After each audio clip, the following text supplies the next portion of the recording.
देखो तानिया, हर बात अपनी जगह पे, लेकिन ये बात याद रखना कि मैं शादी के बाद तुम्हें वो कोई भी इख्तियार नहीं दे सकता जो नायाब का था, जिसको सुनकर तानिया के होश ठिकाने आ जाते हैं। और वो कहती है कि आखिर ऐसी क्या बात हो गई, कैसी बातें कर रहे हो।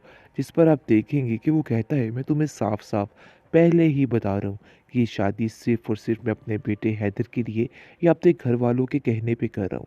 इसके अलावा मेरी कोई भी मर्ज़ी शामिल नहीं है। लेकिन आप देखेंगे कि जुनैद आता है ज़ावियर के पास और कहता है कि भाई, मैं आपको आखिरी दफ़ा समझाने की कोशिश कर रहा हूँ कि नयाब को मत छोड़िए और तानिया को कभी भी इस घर में मत लेके आइएगा, क्योंकि ये आपका घर तबाह करके रख देगी। लेकिन ज़ावियार को कुछ समझ नहीं आ रही और वो कहता है कि कैसे तुम ऐसे कह सकते हो कि मैं नयाब को ना छोड़ूं। तुम ये सारा ड्रामा किसी और के साथ जाके रचाना। तानिया मेरी ज़िंदगी में ज़रूर आएगी और ज़रूर आएगी, उसे कोई भी रोक नहीं सकता। यानी कि वो इस बात को अब अपनी ज़िद समझने लग जाता है और सबको कहता है कि जाओ जाकर नयाब को इन्विटेशन कार्ड दे के आओ, ताकि उसको भी अंदाज़ा हो कि तकलीफ़ क्या चीज़ है। जिस तकलीफ़ से मैं गुज़रा हूँ उसको भी गुज़रना होगा। वो बेचारी आगे ही ख़त्म होके बैठी है, लेकिन ये लोग उसको और बिगाड़ने पर लगे हुए हैं, उसकी ज़िंदगी को मज़ीद तबाह करने पर लगे हुए हैं। लेकिन जुनैद अभी तक वहीं का वहीं खड़ा है और कहता है कि मैं आपका साथ ज़रूर दूँगा, चाहे जो मर्ज़ी हो जाए। मुझे किसी की कोई परवाह नहीं है, क्योंकि मैं वैसे ही सबसे अपने रिश्ते छोड़ चुका हूँ और मैं जानता हूँ कि लोग किस कदर लालची और कमीने हैं और अपने मुफ़ाद की खातिर कुछ भी कर सकते हैं। इन लोगों ने सिर्फ़ और सिर्फ़ आपसे एक जंग लगाई हुई है और वो जंग जीतने के लिए मेरी माँ न जाने क्या-क्या जतन कर रही है। अब इन सब चीज़ों का मुझे बड़े अच्छे तरीके से अंदाज़ा हो चुका है, लेकिन यकीन मानिए, अब मुझे इन सब बातों से भी कोई फ़र्क नहीं पड़ता है। बस मैंने ठान ली है कि मैं अपने मकसद में कामयाब होऊँगा। दूसरी तरफ आप देखेंगे कि किस कदर नागिन औरत है ये, और वो कहती है इसकी भाभी कि देखो, यहाँ पे रहना तुम्हारा महाल हो चुका है। मुझे नहीं लगता कि ज़्यादा देर तक तुम यहाँ पे रहोगी। जिस पर नायाब भी बोल उठती है और कहती है कि आप लोगों ने जो लालचपन का मुज़ाहिरा किया है, वो मुझे सब पता चल चुका है। सब खबर हो चुकी है मुझे कि आप लोग क्या चाहते हैं, लेकिन मैं ऐसा कभी नहीं होने दूँगी। आप लोगों ने ज़ावियार की नज़र में मुझे गिरा दिया है और मुझे लालची बना के रख दिया है। जिस पर वो कहती है, अरे भई, हम तो तुम्हारे फ़ायदे के लिए ये सब कुछ कर रहे थे, लेकिन तुम्हें तो इज़्ज़त रासी नहीं आती है। पता नहीं क्या चीज़ हो। देखो कैसे ज़माने भर में तुम्हें ज़लील कर रहे हैं। जगह-जगह पर तुम्हारी ज़िल्लत हो रही है, लेकिन तुम्हें फिर भी समझ नहीं आ रही और तुम्हें ऐसा लग रहा है कि हम तुम्हारे दुश्मन हैं और दुश्मनी के पीछे ये सब कुछ कर रहे हैं। अरे भई, छोड़ दो इन बातों को और बंद कर दो यकीन करना उन पर, क्योंकि उन पर यकीन करने का कोई भी फ़ायदा नहीं है। लेकिन आप देखेंगे कि दादी हालो-बेहाल हो चुकी है और कहती है कि मेरी बच्ची को छोड़ दो, इसकी जान क्यों इसकी जान के दुश्मन बन के रह गई हो? सारा दिन नसीम के कानों में पता नहीं क्या-क्या घोलती रहती हो कि उसका दिमाग भी तुमने ख़राब कर दिया है। इस पर आप देखेंगे कि वो दादी को जवाब देती है कि अरे भई, सारी प्लानिंग आपके बेटे की है। ये बात आप अच्छे तरीके से समझ लीजिए। मैंने कुछ भी नहीं कहा, बल्कि मैं तो सिर्फ़ और सिर्फ़ नायाब का भला चाह रही थी, लेकिन आप लोगों को तो बिल्कुल ही भला रास नहीं आता। पता नहीं क्या चीज़ हैं आप लोग, मुझे तो कुछ समझ नहीं आती।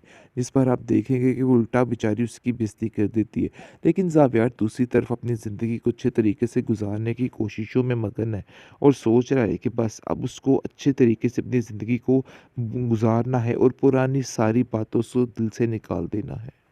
देखो तानिया, हर बात अपनी जगह पे, लेकिन ये बात याद रखना कि मैं शादी के बाद तुम्हें वो कोई भी इख्तियार नहीं दे सकता जो नायाब का था, जिसको सुनकर तानिया के होश ठिकाने आ जाते हैं और वो कहती है कि आखिर ऐसी क्या बात हो गई, कैसी बातें कर रहे हो। जिस पर आप देखेंगे कि वो कहता है, मैं तुम्हें साफ साफ पहले ही बता रहा हूँ कि ये शादी सिर्फ और सिर्फ मैं अपने बेटे हैदर के लिए या अपने घर वालों के कहने पे कर रहा हूँ। इसके अलावा मेरी कोई भी मर्ज़ी शामिल नहीं है। लेकिन आप देखेंगे कि जुनैद आता है ज़ावियर के पास और कहता है कि भाई, मैं आपको आखिरी दफ़ा समझाने की कोशिश कर रहा हूँ कि नयाब को मत छोड़िए और तानिया को कभी भी इस घर में मत लेके आइएगा, क्योंकि ये आपका घर तबाह करके रख देगी।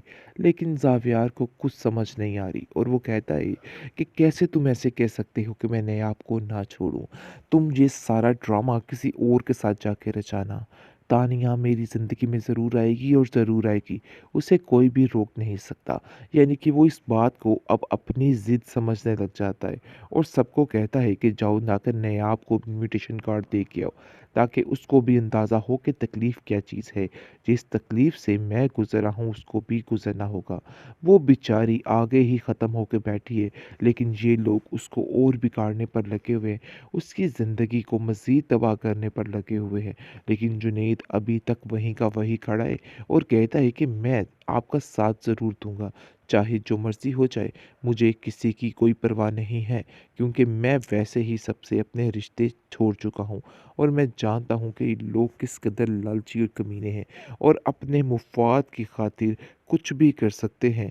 इन लोगों ने सिर्फ़ और सिर्फ़ आपसे एक जंग लगाई हुई है और वो जंग जीतने के लिए मेरी माँ न जाने क्या-क्या जतन कर रही है।